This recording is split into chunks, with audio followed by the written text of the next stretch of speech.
Two Star Trek-themed series premiered on the television this fall, Star Trek Discovery on CBS and The Orville on Fox Network. And the debate over which one is more likable is fierce. Now, the executive producers of The Orville, Brandon Braga and David A. Goodman, have explained to Comic Book Review why classic Star Trek fans prefer their Trek-inspired series over the current Trek series, Discovery.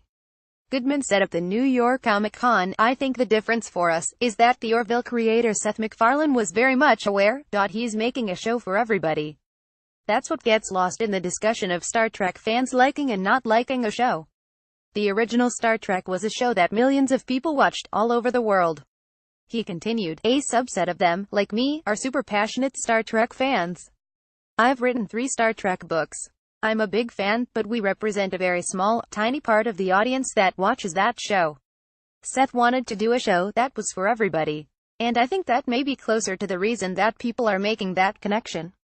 That this is a show that people don't need to know the backstory of that universe to get into it," he told CBR, echoing similar sentiment. COEP Braga added, "And you don't need to watch every episode to swing into the story. It's more classical storytelling." The Orville debuted on Fox in September to strong ratings before settling into its regular Thursday night time slot, and the show has already been renewed for season 2.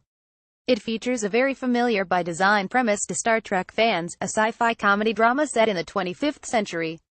The Orville centers on the crew of the not-so-functional exploratory ship in the Earth's interstellar fleet, commanded by Mercer and his first officer and ex-wife Kelly Grayson. Meanwhile, Star Trek Discovery is a prequel series set a decade before the voyages of Captain James T. Kirk William Shatner and the Starship Enterprise. Sonequa Martin Green as Michael Burnham in Star Trek Discovery CBS.